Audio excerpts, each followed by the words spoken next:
ก่จะได้ยินไหมว่าเสียงไข่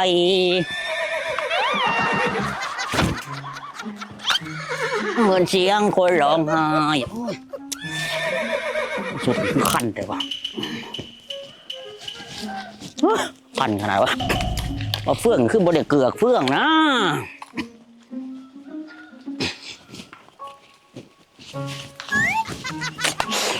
ขันเลยวะ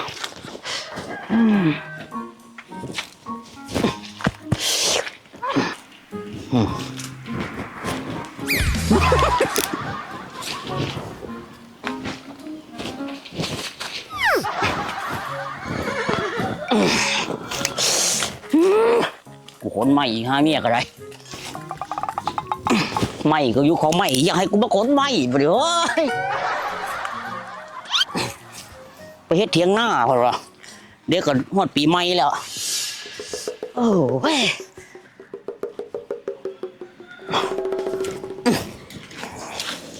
เอาแผ่นไหนมาไปเฮ็ดวะพวกก็กินหลายใช่ปะ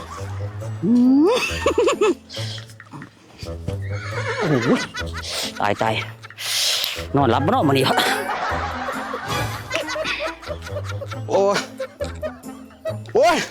ศูนย์แล้วยังครับ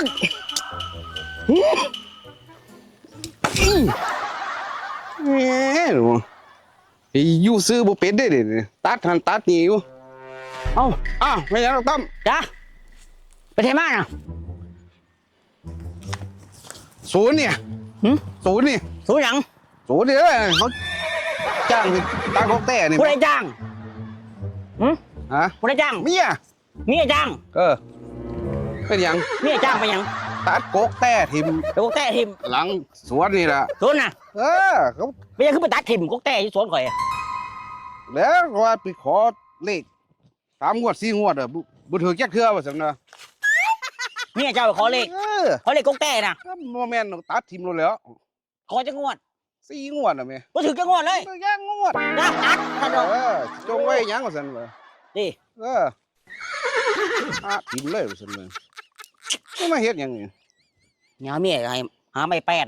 นี่ไอ้แป้นไปเฮ็ดเถียงมันวะยาน่ะก็อยู่ซื้อเป็นไปเฮ็ดได้นี่เฮ็ดเถียงอยู่ท้องหน้าพุ่นน่ะโอ้ยอยู่กลางท้องหน้าเพิ่นสิไปนั่งอยู่นอกห้อนห้วยแตกแบกไปเองกันเด้อถ้าได้เบรกอยู่กำลังคัดไม้อยู่นะเลือกเอาแผ่นงามๆพอดีจะตัดกกแต่กกนั่นบ่ตัดแล้วไปเอ็ดแป้นเถียงตัดทิมเลยตัดทิมเลยฮ้อนไฟต่ำเลยแล้วไปตามเขาเลยว้ายอยู่จ้องบ่500ดิแบ่ง100เด้จะไปตัดต้อยบ่เพิ่นแก้ไขนะ